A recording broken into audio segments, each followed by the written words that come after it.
Angel Reese makes her WNBA debut, plus Keke Palmer and SZA team up for a brand new project, and Apple is set to unveil their new iPads this upcoming Tuesday, while the Jeanie Mai and Jeezy divorce gets vicious. Welcome to the Weekend Critics, and welcome back to the Critic Chronicles YouTube channel, where you get commentary, reviews, and tabloid news. I'm your host, Patricia Hartley. Be sure to like this video, subscribe to this channel, and hit that notification bell so you never miss an upload. Well, happy Cinco de Mayo and happy belated May the 4th be with you. It's Sunday, May the 5th, 2024. Hey critics, it's time to chronicle. Up first, we go inside the lineup of the top talk shows of the week, including Sherri Shepherd. Shout out to Sherri Shepherd. This week on the show, you can actually catch Vanessa Williams. She'll be there tomorrow. And comedian Tiffany Haddish is going to stop by on Wednesday. Now, I wonder if actually Tiffany's going to be talking about her brand new children's book that she got out. It's called Layla, the Last Black Unicorn. And Kamora Simmons stops by on Thursday and talk show. Yes, there's some stuff that she can ask Kamora, but I wonder if it's off limits. Talk show host veteran is going to round the week off on that Friday, going by to also chat with Sherri Shepherd. Now, when I say Kamora, I mean, like, I wonder if she's going to be allowed to ask things like, hey, what's going on with Russell Simmons? Because y'all know that he has those allegations against him. Plus, actually, Kamora has been speaking out recently. Then, of course, you have the death of Puff Daddy's ex-mother of his children. She is also no longer with us, and people believe that there was some foul play up in that. And we're not even going to mention, I don't even got time for the Diddy allegations. At this point in time, I'll have to do that on a different show. But I'm just wondering if Sherri's going to ask some of the hard questions to Kamora Simmons as well. So, as well as, you know, what's going on with her youngest daughter, Aoki.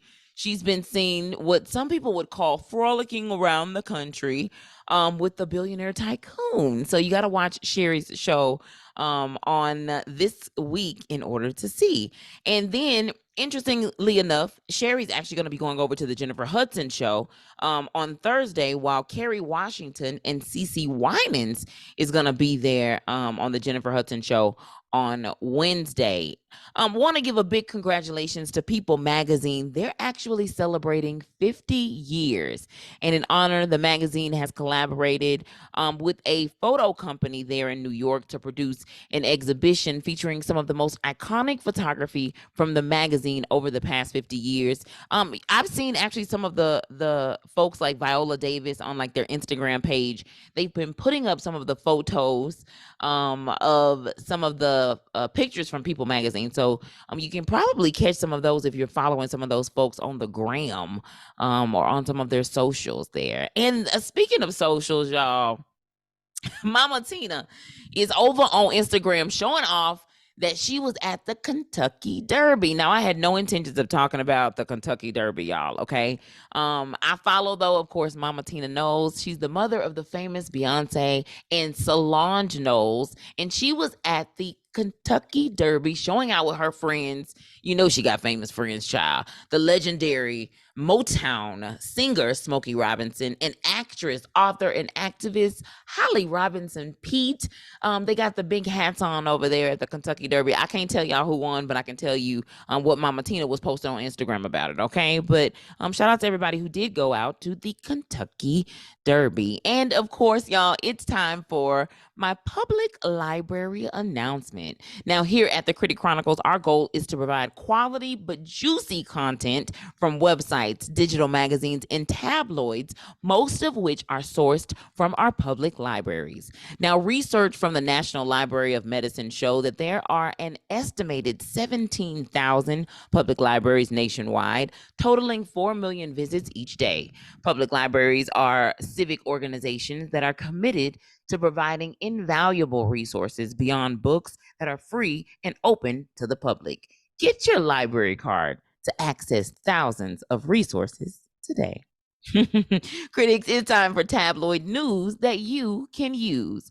Up first, wanting to talk a little bit about the debut of Angel Reese. As you know, she plays for the Chicago Sky, and I think her name has now changed. Like her name has changed from, I think she was at first Bayou Barbie, I think is what it was when she was down in Louisiana, and now it's changed to Chi Barbie because now she's in Chicago. Of course, you may know from my previous episode, Angel was the 7th round draft pick, and she has come into a issue that has a fan looking real good because they came to the rescue. So, according to the Associated Press reports, they report that the WNBA debut of Angel Reese and Camila Cardoso with the Chicago Sky were widely watched on social media due to a fan who stepped in when the league's app could not broadcast the game.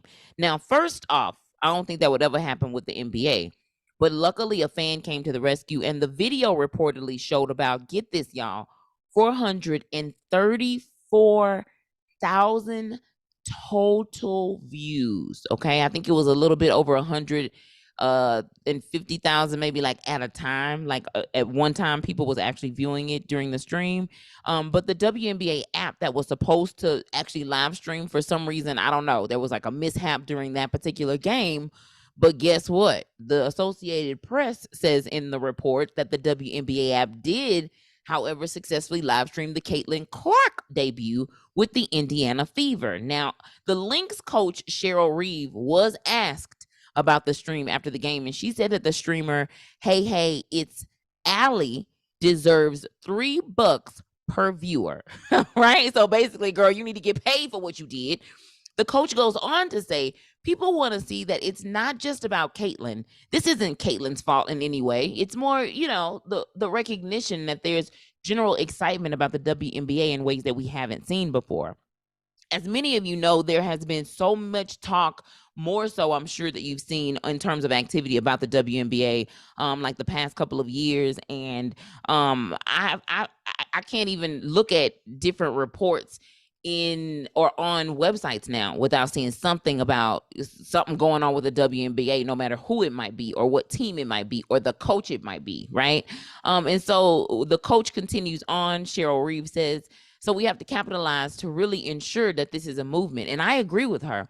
Right now, while the WNBA is popping, I really do agree, Cheryl, that y'all got to capitalize on this movement. I feel like it's already being capitalized on in many ways, especially with some of the endorsements. I think also with some of the sort of recognition that it's obvious that the ladies in the NBA or those who play in the WNBA, do not get the same equivalent pay as NBA. Now, we all know that there's equal payday for a reason, especially for women, right? Women's equal payday, because we know that we do not get paid at the same rate as what men do. And if you're a woman of color, you absolutely do not get paid at the same rate as what even white women get paid. So imagine the discrepancies between women of color and actually those who are men, okay? And I said all that just to say, I think this was just a time to just kind of showcase the discrepancies that also happen within the WNBA as well.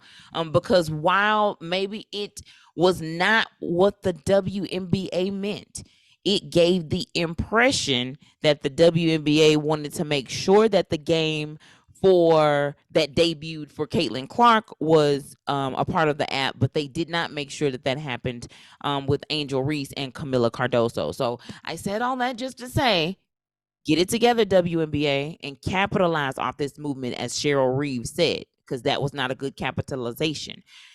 Imagine how many people would have been on that app had you actually streamed it. And something that I know I'm kind of adding to it, y'all, but imagine if Kobe's daughter was here.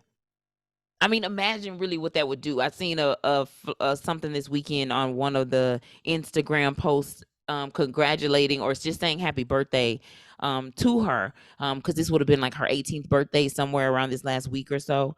But yeah, the WNBA movement is happening. Y'all got to capitalize off of that. And congratulations to all of the folks who are in the WNBA who are playing and living out their dream. Shout out to all of y'all. And shout out to all of those who are actually expecting. So you got Ashanti and Nelly. Listen. I feel like Ashanti been wanting to be a mama. Oh, baby. She was looking so good in the blue dress in which she debuted her baby bump. It was an online video that surfaced in her blue dress, and she looked very happy and just kind of ready for motherhood as well. It's her, and of course, she's having a baby with hip hop artist and what we now know as her fiance, Nelly. Okay, because no matter what I do, congratulations to Ashanti and Nelly. I cannot wait to see the outcome of what this is gonna be. Are y'all gonna do music together? You know how people do music together, like when it kind of hits them like the spirit does. We shall see. We'll see. We'll see.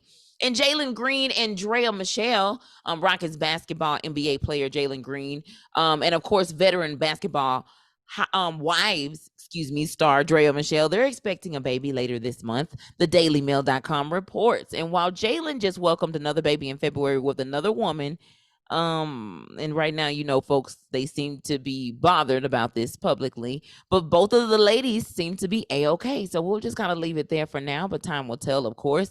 This will be Drea's third child and Jalen's reportedly second.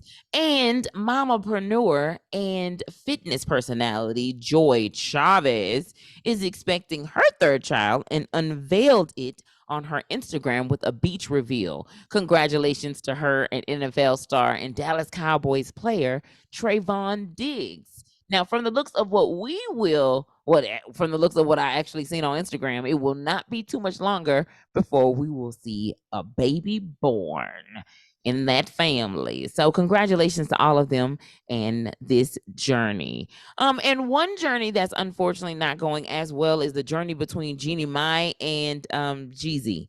Oh, y'all, the divorce drama just got more vicious, and People Magazine reports some new claims, as well as some of the YouTubers that are out there making sure that they keep up with the story blow by blow, baby. They got the documents on point, okay? They drafted them up and looking them through. With that being said, that this divorce battle among Jeanie Mai and Jeezy is just on another level. And on April the 24th, in a court filing document, Jeanie Mai, the former host of The Real, accuses Jeezy of domestic violence and child neglect. The court filing, quote, Jeanie saying Jeezy is prone to explosive outbursts, y'all, excessive drinking, and domestic violence. And additionally, the report reads that Monaco, the 2-year-old daughter shared by the former couple, found his AK-47 rifle in an unzipped bag at home. Now, Jeezy has, however, released a statement via his attorney slamming claims as a malicious attempt to tarnish his name. And the critics over at Chronicles Speaks does go through the court documents to share a broader picture of the case, including evidence of what sounds like manipulation, potentially from Jeanie Mai, what sounds like maybe flirting with other men against the wishes of Jeezy, and her family moving in when Jeezy just wanted Jeanie and the baby to himself to just be a family. Now, this started off as a surprise divorce, and now it done got messy and even more petty. Stay tuned for what the future holds for the outcome of this divorce settlement. Ooh, y'all. Oh, my goodness. Now, SZA, y'all, might actually be coming straight through as an actress, okay? Deadline.com reports that 4-time Grammy winner SZA and Emmy Award-winning actress Keke Palmer will be linking up for a new show. And while the show seems to be untitled, they are also linking up with producer Issa Rae and rap director Lawrence Lamont, along with Sarita Singleton. Now, while SZA has been offered, they say, other projects in the past, she said this was one that was too good to pass up, and it will be, y'all, her movie screen debut. Right? The idea, they say, seemed to have evolved out of SZA and Keke Palmer being on SNL together. They did the cutest rap, which that's what I saw first before and the reveal of Keke Palmer's baby, because that was the show that she actually did the baby bump reveal of her son. Okay, y'all, the memories that's coming back. But SZA and Keke Palmer actually did I think some skits together, but the one I remember the most was the rap that they did together. Like, they did a rap song sort of thing where I think SZA was the singer and then like Keke was the rapper. And it was a series of girls that actually rapped / sung on the song, but they just did such a good job just kind of together. If you don't know, Palmer earned a 2021 Emmy Award for her self-created series Turned Up with the Taylors, and recently made history as the first Black woman to win Outstanding Host for a game show at the Emmys for her work hosting NBC's reboot of Password. Of course, more to come. Keke is also releasing a new book titled Mastering of Me, quoting, "This book means growth to me. It signifies the next chapter of my life," she says. That book is set to be released on November the 19th. Congratulations goes out to Keke Palmer. And also congratulations to SZA. I know that there was recently an article about you not, just kind of being labeled like an R&B artist, but regardless of the label, you are doing the thing, okay? And I'm so proud of you and all of the growth that you have had over the years and what is still to come. And your acting debut, I think it's going to be amazing, just as amazing as you are.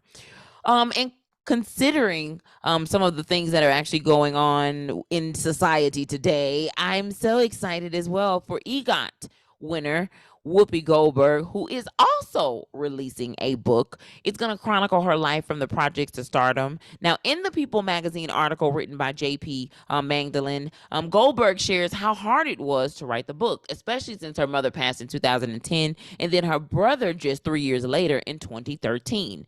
In the book, she's going to talk about her career moves and how she moved to Hollywood, while, of course, opening up about her mother's mental health and how it made her navigate life a little differently.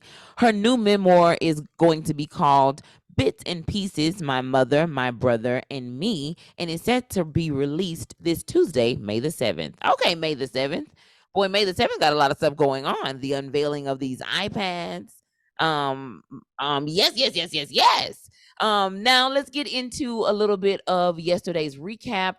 If you missed Saturday's episode, you can still catch it, okay? From the cancellation of the Lovers and Friends Festival to the rap beef between Drake and Kendrick Lamar, the link to the episode is in the description box below. Catch our exclusive Black on the Cover segments throughout the month of May, and tune in all summer long where we plan to keep the critics satisfied through the weekend. Thanks for tuning in to the Critic Chronicles YouTube channel, where you get commentary, reviews, and front page news for the culture. Be sure to like this video, subscribe to this channel, and hit that notification bell so you never miss an upload.